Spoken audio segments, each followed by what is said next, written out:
നടത്തുന്ന സൈനിക എൻഗേജ്മെൻറ്റ് അതിനുവേണ്ടി അമേരിക്ക ISIS-മായി സഹകരിക്കുക അല്ലെങ്കിൽ ISIS-നെ പരാജയപ്പെടുത്താനാണ് ഇറാനുമായി അടുക്കുന്നതെന്ന് എനിക്ക് കൃത്യമായിട്ട് പറയാൻ കഴിയില്ല. കാരണം ISIS തോൽക്കേണ്ടത് അമേരിക്കയേക്കാൾ കൂടുതൽ മിഡിൽ ഈസ്റ്റിൽ പലരുടെയും ആവശ്യമാണ്, അല്ലെങ്കിൽ പശ്ചിമേഷ്യയിലെ പല രാജ്യങ്ങളുടെയും ആവശ്യമാണ്. ഇത് സൗദി അറേബ്യയുടെ പ്രോജക്റ്റാണോ എന്ന് പോലും സംശയിക്കുന്നവരുണ്ട്. ഇറാന് തീർച്ചയായും ISIS-ൻ്റെ പരാജയത്തിൽ താല്പര്യമുണ്ടാകും.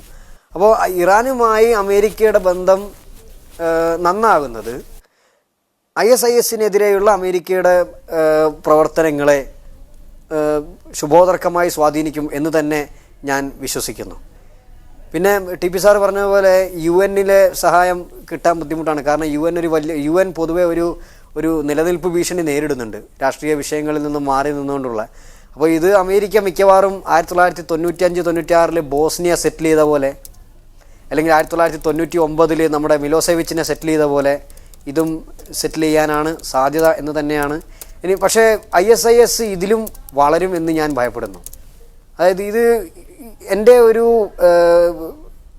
ഗട്ട് ഫീലിംഗ് എന്ന് പറയുന്നത്, അമേരിക്ക ഇപ്പോൾ ബൂട്ടുകളെ അല്ലെങ്കിൽ ആളുകളെ ഇറാഖിലേക്ക് അയക്കുന്നത് അമേരിക്ക ആഗ്രഹിക്കുന്ന, അല്ലെങ്കിൽ ഒരു പ്രത്യേക ISIS അതിൻ്റെ ആ ഒരു ത്രഷോൾഡ് പോയിന്റിൽ എത്തിയിട്ടില്ല, വളർച്ചയുടെ ത്രഷോൾഡ് പോയിന്റിൽ എത്തിയിട്ടില്ല എന്നാണ് ഞാൻ വിശ്വസിക്കുന്നത്.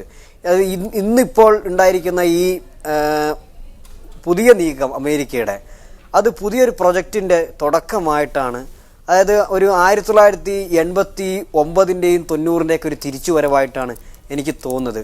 Something else is cooking. അതായത് പുതിയ ഒരു പാക്കേജ് ഓഫ് വെസ്റ്റേൺ ഇൻ്റർവെൻഷൻ അല്ലെങ്കിൽ US ഇൻ്റർവെൻഷൻ മിഡിൽ ഈസ്റ്റിൽ വരുന്നതായി തോന്നുന്നു. ഇത് എൻ്റെ ഊഹമാണ്. പക്ഷേ പുതിയതായിട്ട് കൃത്യമായ സിഗ്നലുകളൊന്നും കിട്ടിയിട്ടില്ല. ഏത് വിധത്തിലുള്ള ഊഹം, ഏത് വിധത്തിലാണ് ശ്രീ നവാസ് നിസാർ താങ്കൾ എന്താണ് പറഞ്ഞു വരുന്നത്?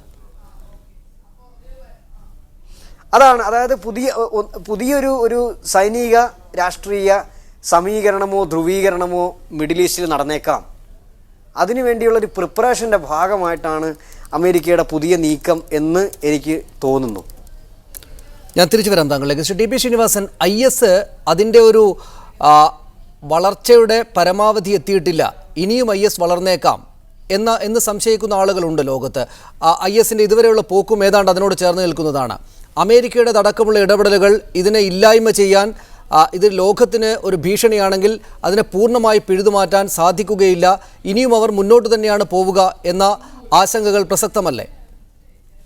അല്ല, അതുകൊണ്ടാണല്ലോ അതൊരു പ്രിവെന്റീവായിട്ട് അവർ ചെയ്യുന്നത്. അത് വളർന്നില്ല, ഇനി വളരാൻ സാധ്യത എന്നുള്ളതിനാണ് നിപ്പിംഗ് ഇൻ ദ ബഡ് എന്നുള്ള. ഇപ്പൊ തന്നെ കുറച്ച് താമസിച്ചു പോയി കാണുമെന്നാണ് എനിക്ക് തോന്നുന്നത്. പക്ഷെ അത് ഒരു പുതിയ സമവായം ഉണ്ടാകുന്നതിൽ ഇറാനാണ് ഒരു ഭാഗമായിട്ട് ഞാൻ കാണുന്നത്. ഇറാനാണ് ഇതിൽ ഏറ്റവും അധികം താല്പര്യം വരാനുള്ളത്. പക്ഷെ അതല്ലാതെ ഇതിനൊരു വൈഡർ അജണ്ട ഉണ്ടെന്ന് ഞാൻ വിശ്വസിക്കുന്നില്ല. കാരണം വേറെന്താണ് ഇപ്പൊ അമേരിക്കക്കാർക്ക് നേടിയെടുക്കാനുള്ളത്? ഇപ്പൊ അവരുടെ ഗ്യാസ് ഡെപ്പോസിറ്റ്സ് കണ്ടതിന് ശേഷം അവർക്ക് പശ്ചിമേഷ്യയിലുള്ള താല്പര്യങ്ങൾ കുറഞ്ഞു വരികയാണല്ലോ. അപ്പം ഓയിൽ എന്ന് പറയുന്നതാണ് രക്തത്തിനേക്കാളും വിലയുള്ളത് എന്ന് കണക്കാക്കിയിരുന്ന അമേരിക്കയുടെ അഭിപ്രായം മാറിക്കൊണ്ടിരിക്കുകയാണ്. അപ്പൊ അതുകൊണ്ട് അവർ എല്ലാ വെയിലും വെസ്റ്റ് ഏഷ്യ കൈയടക്കാനുള്ള പഴയ ആഗ്രഹമൊന്നും അവർക്ക് ഇപ്പോൾ കാണാൻ സാധ്യതയില്ല. അതുപോലെ മിഡിൽ ഈസ്റ്റ് ഉണ്ടായിരിക്കുന്ന വ്യത്യാസങ്ങൾ, മാറ്റങ്ങൾ അവർക്കറിയാം. എത്ര പോയാലും അവർ അവസാനം ഈജിപ്തിൽ വന്നതുപോലെ തിരിച്ച് അമേരിക്കയുടെ സ്വാധീനത്തിൽ വരാനാണ് സാധ്യതയെന്നും അവർക്കറിയാം. അപ്പൊ അതുകൊണ്ട് എനിക്ക് തോന്നുന്നില്ല ഇതൊരു വലിയ ഒരു മൂവാണെന്നോ ഇതിനൊരു സീക്രട്ട് അജണ്ട ഉണ്ടോ എന്ന് എനിക്ക് തോന്നുന്നില്ല. ഇപ്പൊ ISIS-ന്റെ മൂവ്മെന്റ് കുറയ്ക്കുക, അത് നിർത്തിവെക്കാൻ സാധിക്കുമെങ്കിൽ കഴിയുക, അവരെ പിരിച്ചുവിടാൻ കഴിയുമെങ്കിൽ ശ്രമിക്കുക എന്നുള്ളത് കൂടുതലായിട്ട് ഒരു അമേരിക്കൻ കാണുന്നില്ല. പക്ഷെ ഞാൻ കാണുന്ന സാധ്യത ഇറാനുമായി പരോക്ഷമായിട്ടെങ്കിലും സഹകരണം ഉണ്ടാകാനുള്ള സാധ്യതയാണ് ഞാൻ കാണുന്നത്. അതൊരു പുതിയ സമവായത്തിന് മാർഗം തെളിഞ്ഞേക്കും എന്ന് തോന്നുന്നു. വളരെ നന്ദി ശ്രീ TP ശ്രീനിവാസൻ. ശ്രീ താജ് ആലുവ, അമേരിക്കയുടെ ഇടപെടലുകൾ എല്ലാ കാലത്തും സംശയിക്കപ്പെടാറുണ്ട്. അതിന് മുൻകാല തെളിവുകളുമുണ്ട്, മുൻകാല കാരണങ്ങളുമുണ്ട്. IS-ൻ്റെ സൃഷ്ടിക്ക് പിന്നിൽ പോലും അമേരിക്കയാണ്, അതിന് വളർച്ചയ്ക്ക് കാരണവും അമേരിക്കയാണ് എന്നൊക്കെയുള്ള വിവിധങ്ങളായിട്ടുള്ള തിയറികൾ ഇതിനകം തന്നെ ഉണ്ട്. ഈ നമ്മൾ കാണാത്ത കളികൾ സംശയിക്കപ്പെടുന്നുണ്ട്. അവ ഉണ്ടാകാൻ എത്രമേൽ സാധ്യതയുണ്ട്? എന്തായിരിക്കണം അവ? ഇപ്പോ അമേരിക്കയെ സംബന്ധിച്ച് നമ്മൾ കൂടുതൽ പിന്നെ ഇത്തരം വിഷയങ്ങളിൽ പഠിക്കുമ്പോൾ നമുക്ക് മനസ്സിലാക്കാൻ സാധിക്കുന്ന ഈ ഒരു ന്യൂ മിഡിൽ ഈസ്റ്റിനായിട്ടുള്ള ഒരു പ്രൊജക്ട് നേരത്തെ പങ്കെടുത്ത ഒരു സുഹൃത്തെ സൂചിപ്പിക്കും. അതായത് മിഡിൽ ഈസ്റ്റിനെ പ്രത്യേകമായി തന്നെ ഒന്ന് റീഡിഫൈൻ ചെയ്യുക എന്നത് വളരെ നേരത്തെ തന്നെ. ഇപ്പോൾ കാരണം അമേരിക്കയിലെ റാൻഡ് കോർപ്പറേഷൻ പോലുള്ള തിങ്ക് ടാങ്കുകൾ അവർ നടത്തിയ പല പഠനങ്ങൾ അതൊക്കെ പുറത്തു വന്ന് നമുക്കൊക്കെ ഓൺലൈനൊക്കെ അതൊക്കെ വായിക്കാൻ കിട്ടും. അത് അത്തരം സംഗതികളെ സൂചിപ്പിക്കുന്നത് കൃത്യമായ ഒരു അജണ്ട ഈ വിഷയത്തിൽ ഉണ്ട് എന്ന് തന്നെയാണ്. അത് എണ്ണയുടെ അല്ലെങ്കിൽ ഓയിൽ മണി എന്നത് മാത്രമല്ല, അതല്ലെങ്കിൽ ഇന്ധനത്തിന്റെ പ്രശ്നം മാത്രമല്ല, ഇത് കുറച്ച് രാഷ്ട്രീയമായി മിഡിൽ ഈസ്റ്റിനെ പുനർനിർവചിക്കുക, ഇതൊരു അമേരിക്കയുടെ അജണ്ട തന്നെയാണ്. അപ്പോ ഇവിടെ നമ്മൾ IS-ന്റെ സൃഷ്ടിപ്പിനെ കുറിച്ച്, അതിന്റെ ഉത്ഭവത്തെ കുറിച്ച് ഒരുപാട് നിഗൂഢതകളുണ്ട്.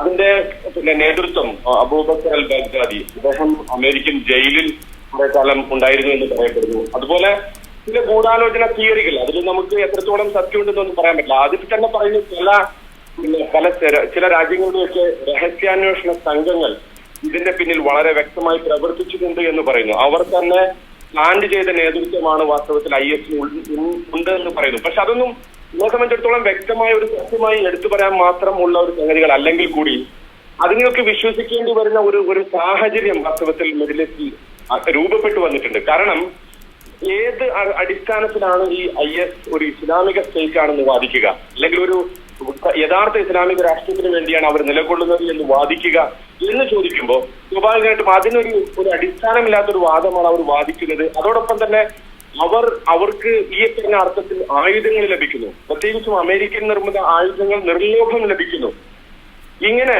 വേണ്ടത്ര ഫണ്ട് ലഭിക്കുന്നു, അതുപോലെ വളരെ വ്യക്തമായ യുദ്ധതന്ത്രങ്ങളുടെ അടിസ്ഥാനത്തിൽ അവർ മുന്നേറിക്കൊണ്ടിരിക്കുന്നു. ഈ ഒരു സംഗതികളൊക്കെ വെച്ച് നമ്മൾ നോക്കുമ്പോൾ നേരത്തെ പറഞ്ഞ തിയറികളെ അല്പമെങ്കിലും നമ്മൾ വിശ്വസിക്കേണ്ടതായും വരുന്നു. അപ്പോ ഇത് ഏതോ ഒരു ശക്തികളുടെ കൃത്യമായ ഗൂഢാലോചനകളുടെ ഫലമായി ഉണ്ടായി വരുന്നതാണ് ഈ ആക്രമണങ്ങളും ഈ പ്രത്യാക്രമണങ്ങളും എന്ന് കൂട്ടി വായിക്കേണ്ടി വരുന്ന ഒരു സാഹചര്യമുണ്ട്. അപ്പോ അവിടെ വെച്ച് അത്തരം സംഗതികൾ വെച്ച് നോക്കുമ്പോൾ നമുക്ക് മനസ്സിലാക്കാൻ സാധിക്കുന്നു മിഡിൽ ഈസ്റ്റിന്റെ ഇപ്പോഴത്തെ രാഷ്ട്രീയ അതിർത്തികളെ പോലും പുനർനിർണയിക്കുന്ന ഒരു ഘട്ടത്തിലേക്ക് ഈ യുദ്ധം എത്തിച്ചേരും.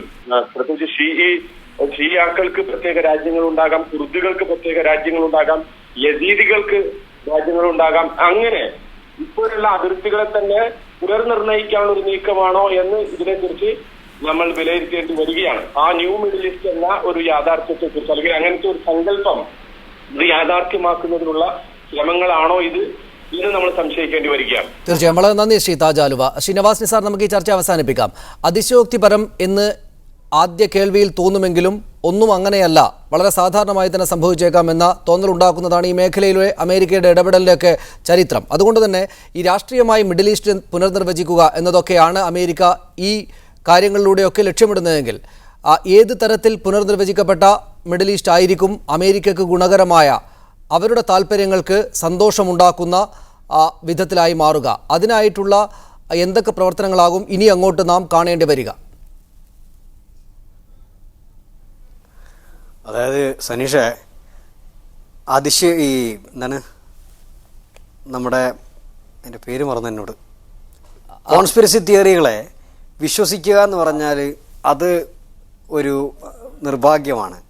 കോൺസ്പിരസി തിയറികളെ ആശ്രയിക്കേണ്ടി വരിക അല്ലെങ്കിൽ അവയെ അംഗീകരിക്കേണ്ടി വരിക എന്ന് പറഞ്ഞാൽ അതിലേറെ നിർഭാഗ്യകരമാണ്. അപ്പോൾ അത്രത്തോളം നിർഭാഗ്യകരമാണ് മിഡിൽ ഈസ്റ്റിലെ അവസ്ഥ എന്ന സനീഷിൻ്റെ അഭിപ്രായത്തോടെ ഞാൻ പൂർണ്ണമായും യോജിക്കുന്നു. കാരണം എല്ലാതരം അതിശയോക്തികൾക്കും സാധുതയും സാധ്യതയും നൽകുന്ന സിറ്റുവേഷനാണ് മിഡിൽ ഈസ്റ്റിലുള്ളത്. അപ്പം ഇവിടെ TP സാറും പിന്നെ താജ് സാഹിബും പറഞ്ഞതിനോടൊപ്പം തന്നെ എനിക്ക് ആഡ് ചെയ്യാനുള്ളൊരു കാര്യം, എന്നോട് നേരത്തെ ചോദിച്ച ആ ചോദ്യത്തിൽ കുറച്ചുകൂടെ സെൻസിബിളായിട്ട് ഞാൻ പ്രതികരിക്കണമായിരുന്നു. അതായത് ഈ മിഡിൽ ഈസ്റ്റിൽ അമേരിക്ക ആഗ്രഹിക്കുന്ന അല്ലെങ്കിൽ മിഡിൽ ഈസ്റ്റിൽ ഏത് തരത്തിലുള്ള മാറ്റമായിരിക്കും ഉണ്ടാകുക എന്ന് സനീഷിനോട് ചോദിച്ചു. ഇതിലുണ്ടാകാവുന്ന ഏറ്റവും വലിയ മാറ്റം അല്ലെങ്കിൽ ഉണ്ടാകണമെന്ന് ആഗ്രഹിക്കുന്ന ഏറ്റവും വലിയ മാറ്റം ഇസ്രായേൽ ഫലസ്തീൻ തർക്കത്തെ ബാക്ക് സീറ്റിലേക്ക് എത്തിക്കുക എന്നുള്ളതാണ്. അതൊരു പോസിബിലിറ്റിയാണ്. അതായത് ഈ ഡിസ്കോഴ്സ്, അതായത് അറബ് ഇസ്രായേൽ ഡിസ്കോഴ്സ് ചേഞ്ച് ചെയ്യുക, എന്നിട്ട് അറബുകൾക്കിടയിൽ ഒരു അടിസ്ഥാനപരമായ ഒരു ഭിന്നിപ്പോ സംഘർഷമോ ഉണ്ടാക്കുക. അതിനാണ് ഇറാനെ കൂട്ടുപിടിക്കുന്നത്. അതിനാണ് തന്ത്രത്തിൽ ഈ അമേരിക്ക ISISനെ അമേരിക്ക ഉണ്ടാക്കിയതാണെങ്കിൽ അതിനാണ് അമേരിക്കയെ വളരെ തന്ത്രപരമായി ഇറാഖിനും സിറിയയ്ക്കും ഇടയിൽ അവരെ സൃഷ്ടിച്ചിരിക്കുന്നത്. അതിൻ്റെ പേര് ശ്രദ്ധിച്ചില്ലേ? Islamic State of Iraq and Syria. അപ്പോൾ ആ ഒരു അവസ്ഥയിൽ ഇത് ഒരു അറബ് സംഘർഷത്തിലേക്ക് എത്തിച്ചേക്കാം. അതൊരു ഭയപ്പെടുത്തുന്ന സാധ്യതയാണ്. അറബ് ഇസ്രായേൽ സംഘർഷത്തെ അല്ലെങ്കിൽ ഫലസ്തീനി പ്രശ്നത്തെ മിഡിൽ ഈസ്റ്റിലെ നമ്പർ 2 ഇഷ്യൂ ആക്കുക, രണ്ടാം തലത്തിലേക്ക് മാറ്റുക, ഇതൊരു പോസിബിലിറ്റിയാണ്. ഞാൻ കൂടുതൽ സാധ്യത കാണുന്നത് കാരണം ഈ ISISനും അതിനെതിരെ നടക്കുന്ന നീക്കങ്ങൾക്കും പിറകിൽ വളരെ വളരെ ശക്തമായ തലച്ചോറുകളുണ്ട് എന്ന് തന്നെയാണ് ഞാൻ വിശ്വസിക്കുന്നത്.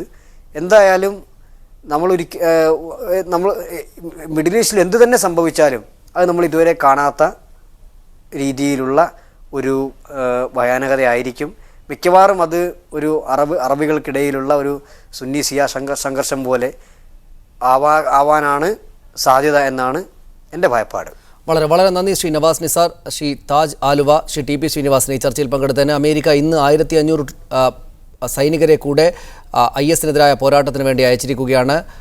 ഇത്തരം ചെറിയ സംഭവങ്ങൾ പോലും അല്ലെങ്കിൽ താരതമ്യേന ചെറുതായ സംഭവ വികാസങ്ങൾ പോലും വളരെ വൈഡറായിട്ടുള്ള ഒരു അജണ്ടയിലേക്ക് അല്ലെങ്കിൽ അജണ്ടയെ സംശയിപ്പിക്കുന്നുണ്ട്, അല്ലെങ്കിൽ കൂടുതൽ ഭയാനകമായ ഭാവിയെക്കുറിച്ചുള്ള ആശങ്കകൾക്ക് കാരണമാകുന്നുണ്ട് എന്നതാണ് ഈ ചർച്ചയിൽ വന്ന കാര്യം. വളരെ നന്ദി അതിഥികൾക്ക്. ന്യൂസ് 1 മിഡിൽ ഈസ്റ്റ് പൂർണ്ണമാകുന്നു. നമസ്കാരം.